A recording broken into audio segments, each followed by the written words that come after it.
When you get asked, what medications are you on? Please, please, please do not say, I'm on the little white one.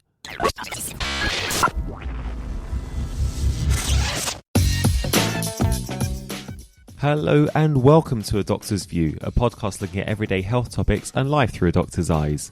Please note that all opinions are my own and should not replace the advice given to you by your own doctor. I'm Dr. Bolivios. Let's begin.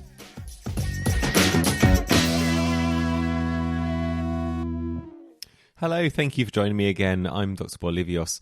So today I'm going to be talking about what happens when you go into hospital for an operation. And I don't mean just the usual patient information leaflets. I'm going to talk about sort of in detail from what happens when you first get your operation letter, your theatre slot, all the way through to when you go home.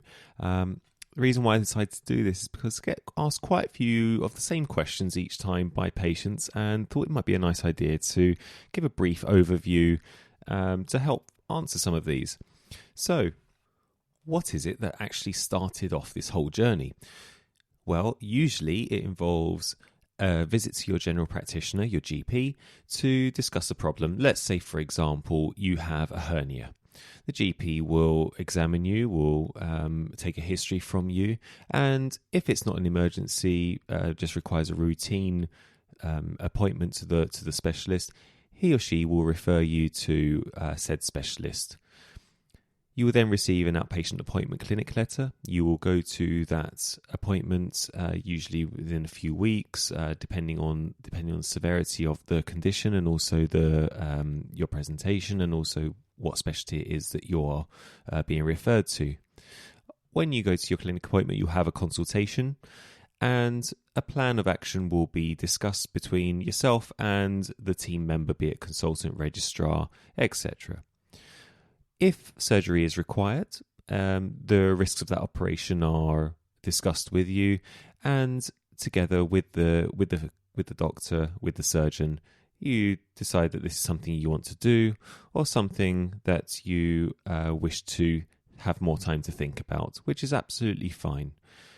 If that is the case, usually you'll be booked again for a follow-up clinic appointment where you can further discuss this and be booked on for theatre if you need.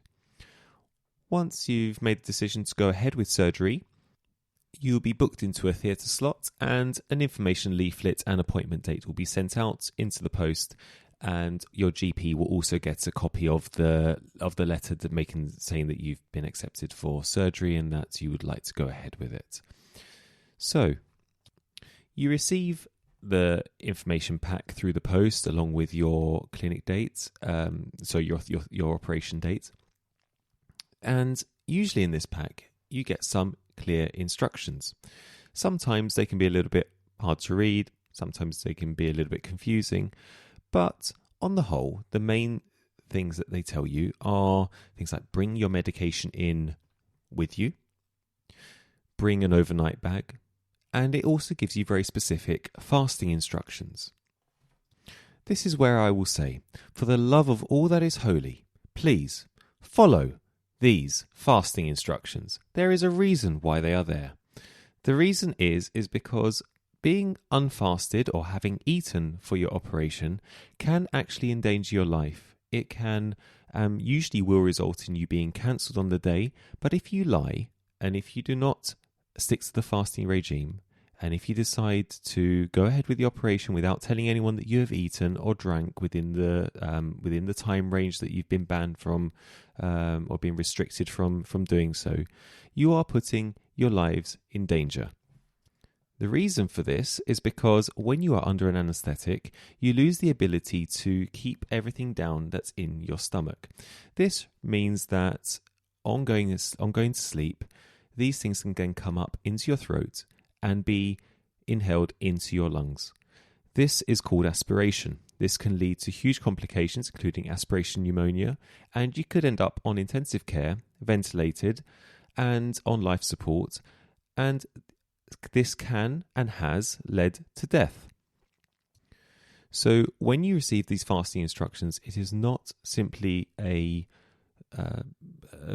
excuse to be awkward. It's not for anything other than your own safety. Other things that you'll be told are things like bring an overnight bag. And this is also because we don't know. You may have to spend the night. It may also be predetermined that you'll be spending the night in the hospital because the operation might be slightly bigger, or it might be a long procedure and need a bit of extra time to recover or to be monitored in the hospital. And this can be quite normal. You may also be asked to go to what's called a pre-assessment clinic. And this is typically done a few weeks before an operation date. Sometimes it can be longer and sometimes it can be shorter, but on average, a few weeks before. And you'll be seen there by a pre-assessment nurse. And the nurse's job would be to take a history from you, gain insight into what medications you take, any allergies, just typical medical questions. And together with the nurse and potentially an anaesthetist as well, they'll deem whether you are a high-risk patient or a low-risk patient. And if there's anything else, any other investigations that need to be done. So high-risk patients tend to get referred on to a more senior person in the department to have a look at your notes. And what this does is it prepares the team in advance for your operation. So supposing, for example, you have a history of heart disease or history of a previous complicated anesthetic or complicated operation, and this is going to be a complicated case, it may be decided within the team that you require further investigation before the operation can go ahead. For example, perhaps a heart trace or another scan, or you may need to have an intensive care bed booked. All these things are just to increase your safety and to limit the chance of any surprises on the day. You will also be told whether or not you need to carry on taking a specific medication if you're already on one, or a date at which to stop a certain medication. For example, there are medications that require you to hold off prior to having surgery. This is done on a case-by-case basis, and I can't give any generalizations as such, but you should usually be told about these when you go to your pre-assessment clinic. So you are now in a position, you've got your operation date, you've got your instructions, you know to remain fasted, you've got your overnight bag, you go into the hospital, and what would happen is typically you go to either straight to a ward or to an admissions lounge. And this admissions lounge is specifically for people that are going into surgery that day, and later on we either go be discharged home if it's a day case, or we'll go to a ward afterwards. So in the admissions lounge, you'll be seen by a lot of people in a very short space of time. You'll be asked to get there, if it's known to be an afternoon operation, you'll be asked to get there from, say, 11 o'clock onwards, or if it's going to be a morning operation, you are asked to get there around 7:30 in the morning. These times differ between hospitals and between departments, but it's a general rule of thumb. Now, the reason why you're asked to get there so much earlier than perhaps your operation time may be is because things change. Patients may be cancelled due to unforeseen circumstances, and in which case you'll be bumped up the list, or there may be slight things that need to be done, be it a heart trace or something small, blood's taken. Just typically all these things need to go in. It needs to be done before the operation is able to go ahead. This pre-op time is also a time where you get to meet your anaesthetist and you get to meet your surgeon or a member of the surgical team. And this is a very important time for both sides, both for the patient yourselves and also the medical personnel that you meet. And here's why. So you'll be greeted by the surgeon. They will go over what's been discussed in the clinic appointments prior. You'll go over your consent form, and this is a form, usually yellow, can vary, that you sign. It's got explains the procedure that you're having done, the reasons why you're having it done, and also the the risks involved with that operation. It is so that you're aware of these risks and that you're happy to go ahead with this. So you then ask the surgeon any questions you have regarding the procedure. Once you're happy and the surgeon is happy, an anaesthetist will see you also. This tends to be the anaesthetist that is on the list and will be conducting the anaesthetic, or it might be another anaesthetic member of the same team. So, things that the anaesthetist asks. So I can actually talk about this. This is something that I do on an everyday basis. And amongst those things, you get a history taken. So we'll go over your notes, go through some of the medical problems that you've had, and some of your medications, any allergies that you may have, and also you'll be asked some very specific questions to anaesthetic. Usually these may include things like, have you had an anaesthetic before? And if so, were there any problems, or any family history of problems? And you also typically have your airway assessed, so it means opening your mouth and perhaps moving your head a little bit. And this is important. It's an odd thing to ask people to do, but it allows us to assess your airway. You also be asked things regarding your medical history that is very important not to lie about. I've had patients when I said, any medical problems, sir? And they've said, no, absolutely not. Absolutely not. Fit as a fiddle. I've then gone to examine the patient and found a massive surgical scar going from the top of his chest all the way down to the bottom. And I asked him, what's that from? Oh, well, that was from the heart bypass several years ago after the third heart attack I had. You know, these are things that you really shouldn't keep from someone that's about to anaesthetize you, or from anyone in the hospital that has asked you for your medical history. I know there is a culture and we are human, and we just want to please other people, but believe me, I'd be much happier to know that the truth from the start. Also, and I say this as a plea more than anything else, when you get asked what medications are you on, please, please, please do not say, I'm on the little white one. There are thousands and thousands and thousands of little white pills. I do not know what they all are, and I imagine neither does the person that distributes them. It's impossible to know what this little white pill is. I need to know names of the drugs, and ideally I need to know doses and how often you take them. Equally, if you bring in one of those,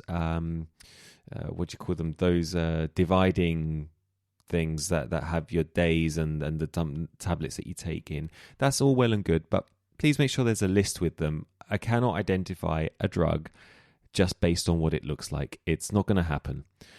Also, please mention any allergies you have. Hay fever is not an allergy. I'm talking about an actual allergy. Food allergies are important.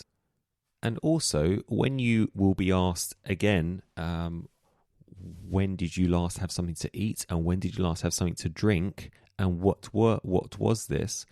Please, please, please do not lie. As I said before, this is very dangerous, and it is asked for a reason, and you are asked to stay fasted for a reason. Okay, I can't emphasize this enough. And I've had patients where they've told me they fasted. I've walked away, about to leave the room, and thankfully, and all credit to them, at the last minute they said, by the way, I did have a grape, or I did have a sweet. And they've had to have their operation delayed now for their safety. So, please don't think I'm going to have, I'm not going to say anything because I'm going to have my operation delayed. Having your operation on time in an unsafe manner is no help to anyone, including yourself, including your families. The last thing anyone wants is to have a conversation with a family member to say that a relative is on intensive care because they've had an aspiration during surgery, and there was a lot of food that came out, or there was something that came out from the stomach. This is not nice for anyone. Please just stick to the rules, and also if there is any question, just mention it to the anaesthetist, mention it to a staff member when you go in. for your assessment. So you've been seen by all these people now. You've been seen by the nursing staff in the admissions lounge or on the ward. You've been seen by the surgeon. You've got your consent form signed. You've been seen by the anaesthetist. You've given the history. You've had all your drugs noted down. You've all your allergies noted down. Everything seems good to go. And for most cases, yes, absolutely fine. There are some things that we don't know the answers to, and unfortunately asking them to different people at different times is not going to change that answer. Number one, asking the surgeon how long is the operation going to take, that's probably the best person to ask. They may say about an hour, may say between an hour and a half. They may not be able to give you an actual time frame because of the type of case it is, and it depends on what they find when they begin the operation. Asking that question again to the anaesthetist and to the nurse is not going to change that answer. They're the best person to ask. If they can't give you an answer, I'm not going to be able to, or the anaesthetist is not going to be able to give you a different answer that is of any accuracy whatsoever. So please bear that in mind. Also, theatre list orders are subject to change. They shouldn't be too dynamic, but they can change, and this can be based on a number of different reasons. There may be a more pressing procedure that needs to be done first. There may be a patient may need to be fed faster afterwards because they're diabetic. There's a number of different things. So please try and be patient with the order. I know it can be frustrating, and if there's a delay or if you've been waiting for a very long time, we do all understand that you're hungry and thirsty, and we will do our very best to try and limit the amount of time that you stay fasted for or the amount of time you have to wait. I promise we do not do it on purpose, and any delays are as a result of patient safety or as a result of unforeseen circumstances. It's not something that's planned for. So once all of this is out the way, you then be called up for to be led up into the anaesthetic room, usually by either a nursing staff, porter, or a member of the team. You will have a wristband on you. You will have your notes come with you as well, usually carried by someone. And then when you come to the anaesthetic room, there is what's called a team brief. And in that team brief with yourselves, we have a small discussion as to, are you the correct patient? Is this the correct procedure we're doing? A correct side to be operated on? You may have an arrow drawn on you if it's specific to one side. And this is, again, for your safety. And this happens several times to the point where you may get a bit fed up of it. And it's completely understandable why, but just unfortunately, it's something you have to grin and bear and go through the motions. So you will be asked for your name and date of birth more times in one day than you could possibly fathom. But unfortunately, that's the way things go. Once that's done, you'll have what's called a cannula inserted into your hand or into your arm. And this is a small little plastic tube, and it shouldn't be too uncomfortable to have put in, similar to having blood taken. And this allows the administration of medications and some fluid.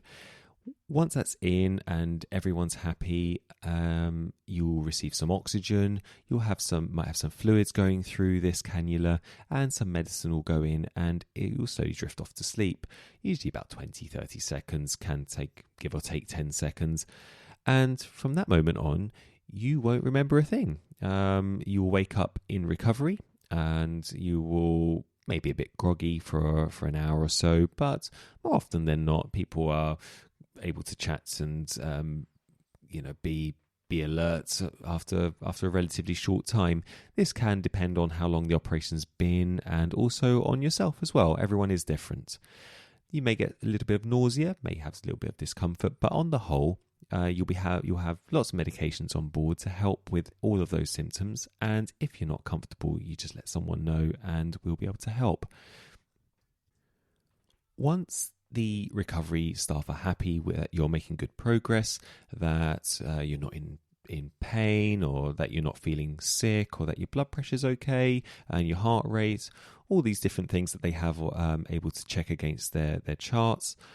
You will either be discharged home if it's a day case, or if you're planned for an overnight stay, you will then go to a ward. It may be the ward that you've come from just before the operation, or it may be a completely different ward that's designed to look after you after your operation, and you may stay there for a day or so or longer, depending on the surgeon's plans for you. Once on the ward, your surgeon will usually come and see you at some point. You can ask any questions you have. They'll explain how the procedure went, and if you have any further questions just regarding your follow-up, there'll be a good time to ask. I'm sure you will get instructions as to when you'll be seen again in clinic if it's needed. A letter will always go out to your GP as well, explaining to them what you've had done and what the findings were, or if you're waiting for any results, say from a biopsy or a tissue sample. Usually at that point, a clinic appointment will also be made for you in a couple of weeks' time or a few weeks' time, depending on how urgent it is. And you'll see a member of the surgical team when you come back for that. Before you go home, you will be given some medications to take home with you. Usually this will be pain relief or any other medicines that the surgical team wish you to be on afterwards, be it as a result of the operation you've had or something that they think will help you later on. So it's important to follow the instructions. The nursing staff will explain everything you need to know about these medications, and you should get what's called a discharge summary, which is just a little summary explaining why you've come into the hospital, what you've had done, and what the follow-up plans will be it an outpatient clinic appointment, or be it for your general practitioner, your GP, to follow you up on. And if there's any instructions for the GP specifically, like perhaps requiring a blood test in a week's time, or requiring further medications to be prescribed later on, these are all things that should be mentioned in this note, and your GP will get a copy of that along with yourselves as well. So at this point, you should be ready to go home, and you'll have someone pick you up. If this is not possible, transport has been arranged for you before. This usually agreed at some point if it's needed, and you will then be sent on your way with hopefully having all your questions answered, with your discharge summary, with your medications, and with a plan for later on. If at any point, say, you were due to have an outpatient clinic say you were told it's going to be in a 3 or 4 weeks' time, and you don't get a letter, or you don't get a date, or you feel like you've been forgotten, it's important to give secretaries a call, the secretary of the surgical team that have been looking after you on the ward, and they should be able to chase that up for you and ensure that the right person is made aware, so that a plan can be put in place. Make sure that don't get forgotten in the system. It doesn't happen often, but it's something to be aware of. So thank you for listening. I hope that's been a rough and, relatively helpful guide as to just the general things that happen from the time of going for an operation and then leaving the hospital. It's a very brief summary, but it does hopefully highlight some of the important things to know. I think a main message would be, if you have any questions at any point along any of these paths, be it at your GP, be it at your clinic appointment, be it at the pre-assessment, talking to the anaesthetist on the day, talking to the surgeon on the day. If you have any questions, what I'd advise is write them down and come up with a list of questions.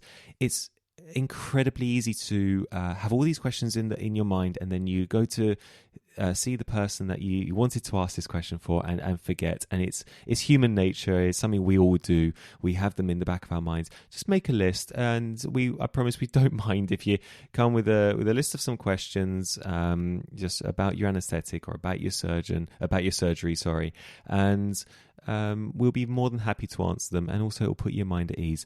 If at any point during that whole process you have questions, ask them as and when you think of them.